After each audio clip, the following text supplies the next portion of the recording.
Beri nama pedang ini Naga Puspa. Selamatkan dia. Jangan sampai jatuh ke tangan pendekar berwatak jahat.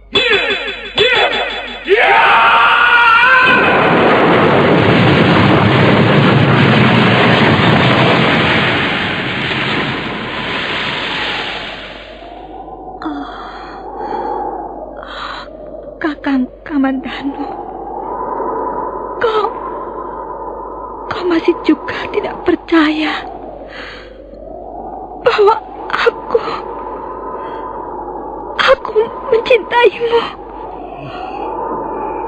Mesin, maafkan aku, Mesin. Mesin, Mesin!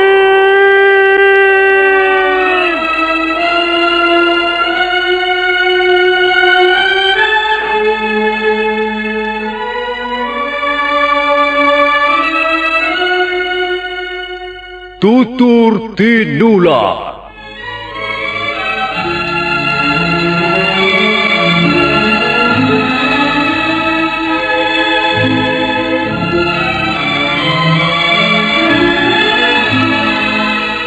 Sebuah sandiwara radio serial, produksi Sanggar Cerita dan Teater Sanggar Prativi.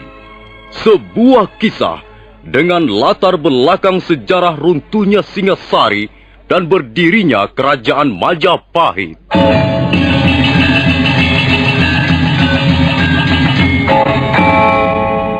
Sandiwara ini didukung oleh pemain-pemain radio yang sudah ternama, Ferry Fadli, Ivone Rose, dan Eli Ermawati.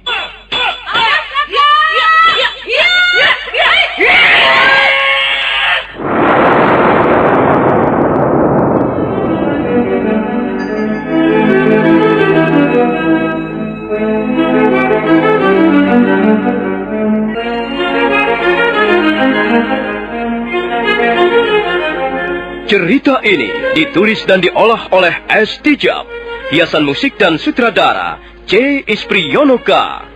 Kali ini mempersembahkan episode ke-10 dengan judul Pemberontakan Rangga Lawe.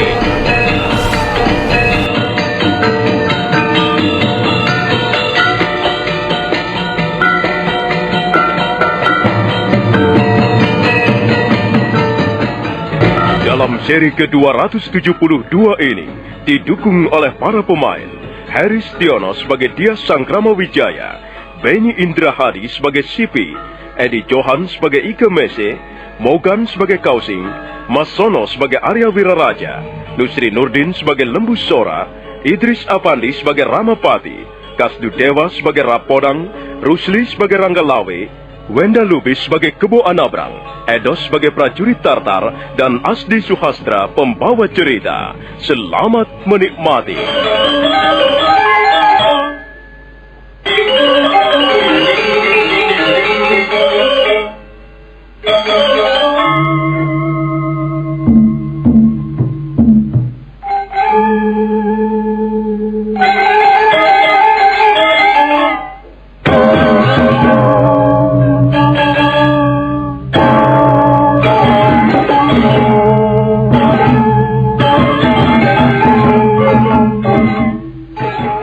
Malam itu, seluruh warga desa Padukuhan Majapahit berkumpul di lapangan rumput, kurang lebih 2 pal jauhnya dari rumah kediaman Dias Sangkramawijaya. Mereka terdiri dari prajurit-prajurit Majapahit dan warga desa dari berbagai pelosok daerah. Nampak prajurit-prajurit berdiri berjajar di barisan depan. Mereka semuanya bersenjata lengkap. Ada laskar pemanah, laskar tombak, laskar pedang, laskar keris ataupun laskar-laskar yang lain. Laskar berkuda nampak berada di pinggiran lapangan, sedangkan warga desa berada di bagian belakang barisan. Mereka pun bersenjata. Ada yang menggenggam pedang, golok ataupun celurit. Semuanya dia mendengarkan Dias Sangkramawijaya yang tengah memberikan pengarahan. Nah, Saudara-saudaraku sekalian, malam ini adalah malam yang bersejarah bagi pertumbuhan Majapahit. Malam ini juga kita akan berangkat menuju kota Kediri untuk mengusir tentara asing. Malam ini kita memikul tugas dan beban yang sangat berat, namun bernilai amat mulia. Masa depan Majapahit yang kita cintai terletak di tangan-tangan kita semua.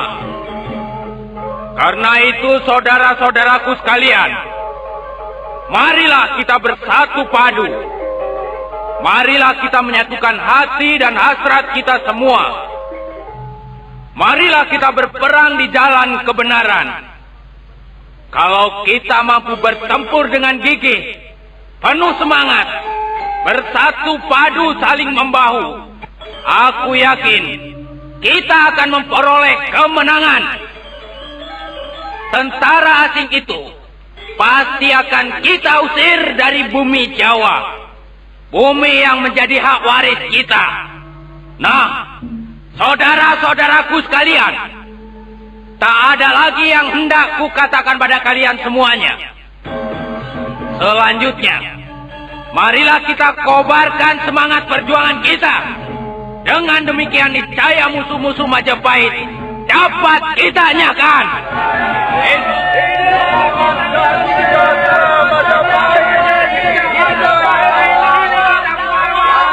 Hidup Gusti Sangrama Wijaya!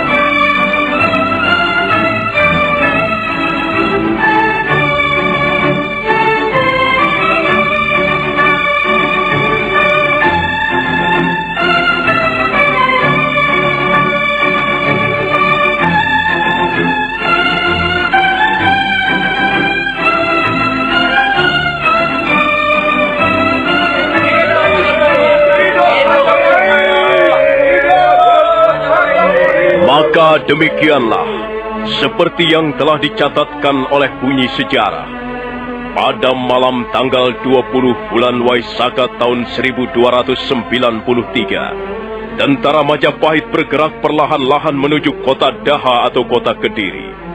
Mereka bergerak secara diam-diam. Mereka bergerak menyusuri hutan tarik, kemudian berjalan di sepanjang tepian anak sungai Brantas. Jumlah mereka seluruhnya hampir mencapai 7.000 orang.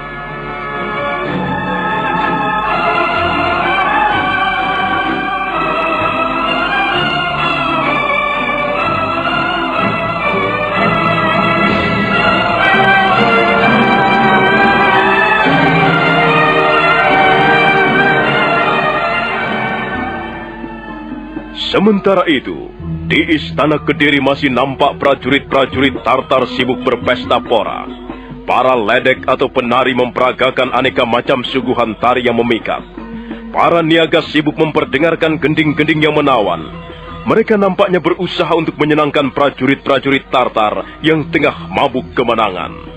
Bagaimanapun juga, aku menyesalkan keputusanmu membiarkan Sangrama Wijaya kembali ke Majapahit, Panglima Ikemese. Ya, seharusnya Panglima tidak begitu saja mempercayai mereka. Iya, aku pun menyesali keputusan itu, Panglima Sipi. Sekarang aku merasakan kekhawatiran. Seharusnya aku tidak mengizinkan Tuan Sangrama Wijaya kembali ke Majapahit. Apakah ada kemungkinan mereka akan berbalik menyerang kita, Panglima Ikemese? Kemungkinan seperti itu selalu ada, Panglima Kausi. Kita belum kenal watak-watak penghuni bumi Jawa ini. Tetapi kukira orang seperti Tuan Arya Wiraraja cukup cerdik. Dia juga terkenal sebagai salah seorang ahli siasat perang. Tapi belum ada kepastian bahwa mereka bermaksud buruk terhadap kita. Semuanya ini barangkali hanya praduga-praduga kita saja. Tidak ada alasan yang tepat untuk mencurigai mereka. Mengapa tidak, Panglima Kausi? Sekarang ini kita berada di negeri lain. Kita sama sekali tidak kenal seluk-beluk daerah ini. Kita menjadi orang asing di tempat ini. Bagaimanapun juga, aku merasakan keadaan kita sangat rawan.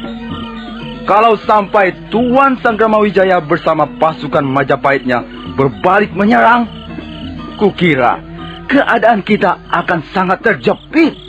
Kalau begitu, ya, kita terpaksa mengadakan perlawanan.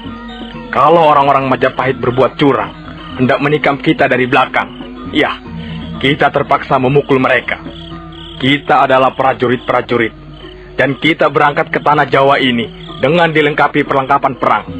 Kukira kita tidak perlu merasa gentar melawan siapapun yang hendak berusaha menggagalkan usaha kita. Benar, Panglima Kausing.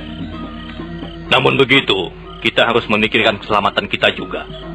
Sebab kalau sampai terjadi sesuatu yang buruk menimpa prajurit-prajurit Tartar, kita harus mempertanggungjawabkannya di depan Kaisar Kubilai Khan. Nah, sekarang bagaimana sebaiknya Panglima Ikemese? Kukira kita tidak bisa tinggal diam di tempat ini dan menunggu diserang. Sabar, Panglima Sipi. Belum tentu Sangramawijaya dan pasukan Majapahitnya akan menyerang kita. Lagi pula kita sudah mengutus perwira Yungpo bersama 14 prajurit Tartar untuk mengawal mereka. Ya, tapi apa artinya 14 orang prajurit Tartar? Orang-orang Majapahit itu bisa saja berbuat sesuatu terhadap mereka di tengah jalan. Kita boleh curiga, Panglima Sipi, tapi jangan terlalu jauh. Akibatnya justru akan membuat kerugian diri kita sendiri. Benar, Panglima Kausing. Paling tidak, hal seperti ini justru akan membuat kita tidak tenang. Maka sekarang, sebaiknya kita tunggu saja perkembangan. Kita tunggu barang 2 atau 3 hari lagi. Kalau sampai 2 atau 3 hari lagi Tuan Sangramawijaya belum juga muncul, barulah kita berangkat ke Majapahit untuk menyusul mereka. Dan kalau memang terbukti Sangramawijaya meliciki kita, maka kita tidak perlu sungkan-sungkan lagi. Majapahit akan kita gempur. Bagaimanapun juga, kita harus membela kehormatan dan harga diri prajurit-prajurit Tartar.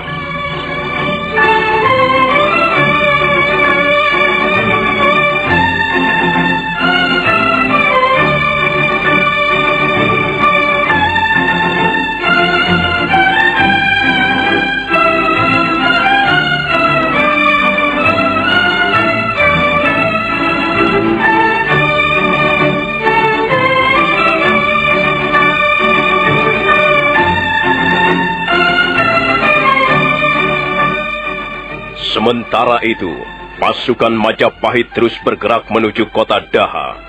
Mereka istirahat sejenak di pinggiran sungai Brantas. Cahaya sang surya mulai nampak lemah. Sinarnya membiaskan warna kemerah-merahan di atas awan. Kita sudah cukup lama istirahat di sini, Tuan Wiraraja. Ya, agaknya kita masih harus istirahat sejenak, Gusti. Kita tunggu sampai malam tiba. Mereka nampaknya sudah mulai gelisah, Kakang Wiraraja. Mereka sudah tidak sabar lagi untuk meneruskan perjalanan ke kota Kediri. Mereka harus bersabar, Adi Lembusuro. Kalian harus bisa menyabarkan hati mereka. Untuk memperoleh kemenangan di dalam perang, kita harus bisa menahan hawa nafsu. Kita harus mampu mengendalikan diri, kemudian berpikir dengan sehat. Janganlah kita sampai terpancing untuk berbuat sembrono. Hal itu bisa mengakibatkan kegagalan. Jadi kita harus menunggu di sini sampai malam tiba, Tuan Wiraraja. Iya, Gusti. Kita tunggu saja di sini sampai matahari tenggelam nanti. Begitu hari mulai gelap, barulah kita melanjutkan perjalanan.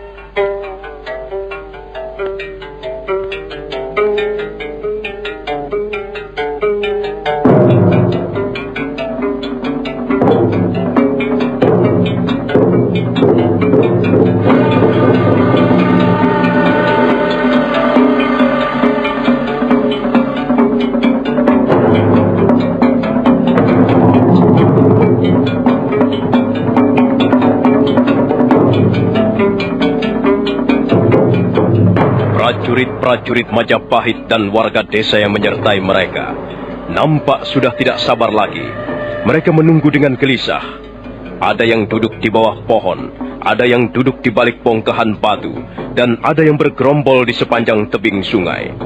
Ranggalawe, Lembu Sora, Kebo Anabrang, Gajah Biru, Rekrian Demung dan Rapodang terus-menerus mengawasi tingkah laku mereka.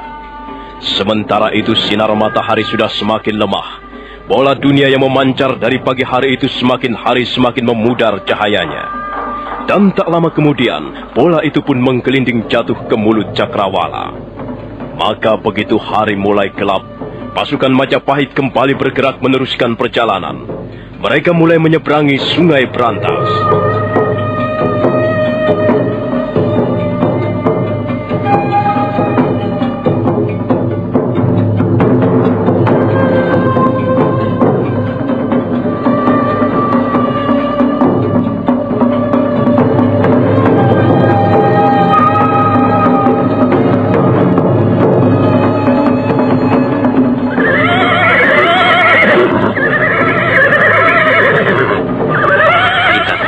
Di tepian kota Daha, Tuan Wiraraja. Benar, Gusti. Biarlah mereka istirahat barang sejenak. Ya, mereka nampaknya cukup lelah setelah berjalan agak jauh. Mereka membutuhkan istirahat, Gusti. Oh, ada apa, Paman Lembu Sora? Rapodang hendak melaporkan sesuatu yang penting, Gusti. Ayo, Rapodang, cepat laporkan. Apa yang hendak kau laporkan, Rapodang? Beberapa orang telik sandi yang sudah berjalan mendahului kita melaporkan bahwa prajurit-prajurit Tartar masih dalam keadaan lengah, Gusti. Mereka masih sibuk berpesta pora di Balai Paseban Agung Istana Kediri. Oh, iya. Apakah tidak ada prajurit-prajurit yang meronda di dalam kota? Ada juga, Gusti. Tapi jumlah mereka tidak terlalu banyak. Mereka mengadakan tugas ronda keliling secara bergiliran. Paling banyak jumlah mereka hanya mencapai 20 orang, Gusti. Oh, iya. Bagaimana Tuan Wiraraja? Apakah kita bisa bergerak sekarang? Sekali lagi hamba ingin menekankan bahwa perang ini adalah perang malam, Gusti. Perang gerilya, bukan perang terbuka.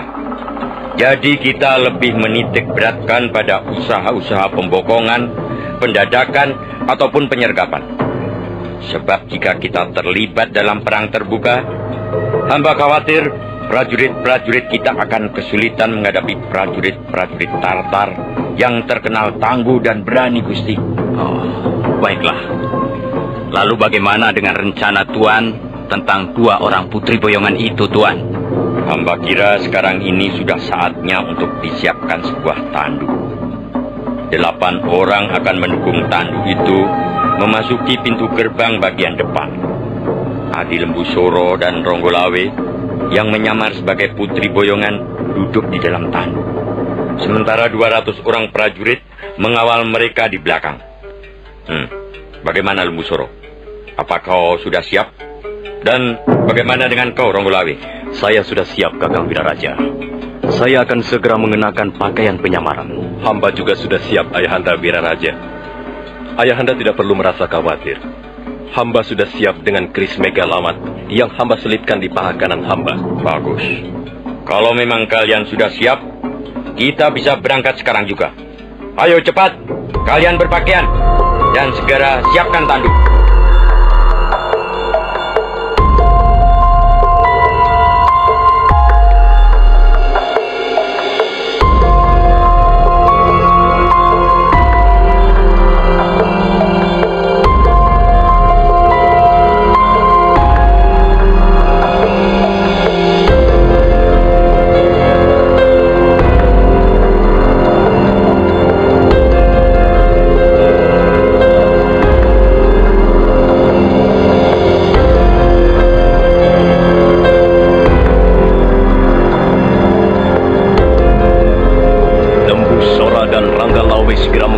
Pakaian seorang putri keraton.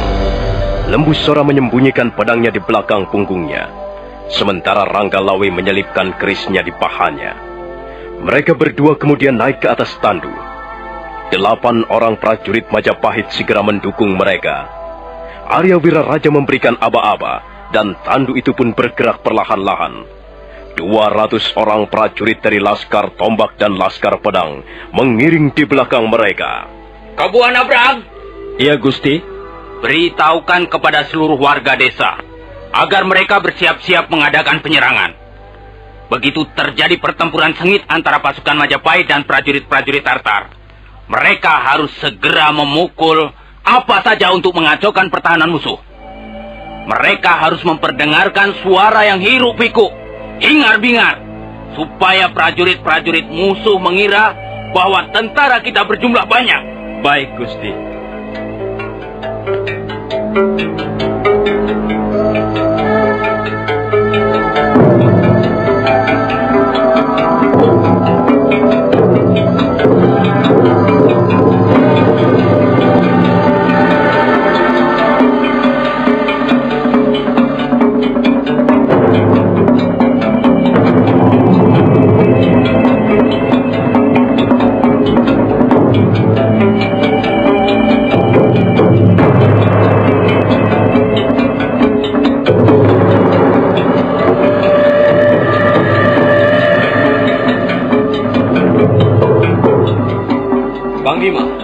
Panglima Sipi, hamba mau melaporkan sesuatu, Panglima.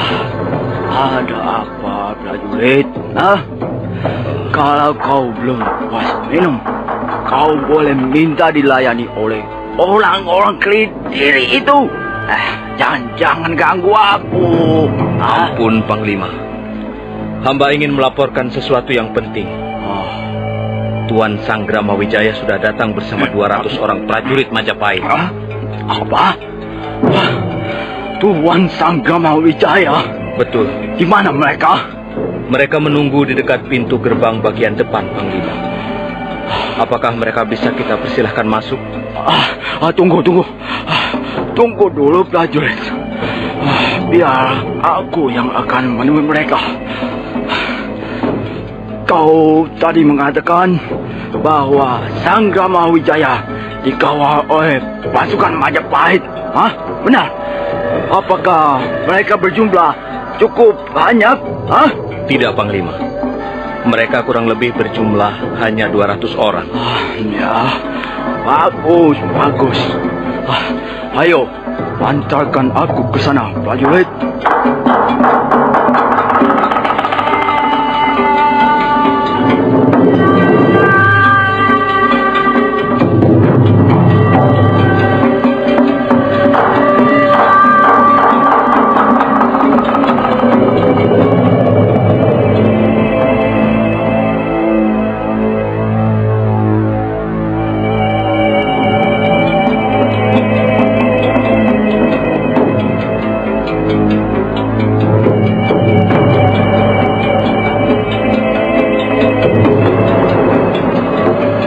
Panglima Sipi dalam keadaan setengah babuk segera bergegas melangkah diiringkan 2 orang prajurit Tartar.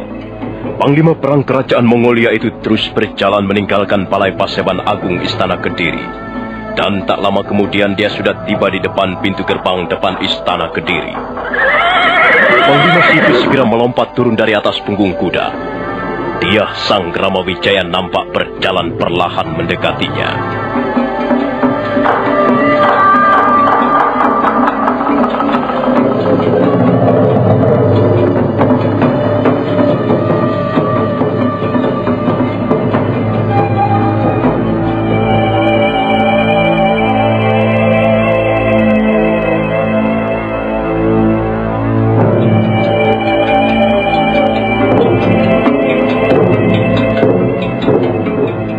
Panglima Sipi berdiri tegak menunggu kehadiran dia Sanggrama Wijaya yang berjalan perlahan-lahan menghampirinya.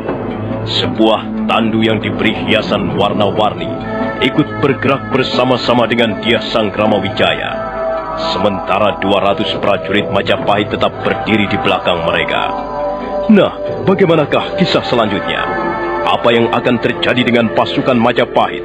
Apakah dia Sanggrama Wijaya akan berhasil mengusir prajurit-prajurit asing dari bumi Kediri?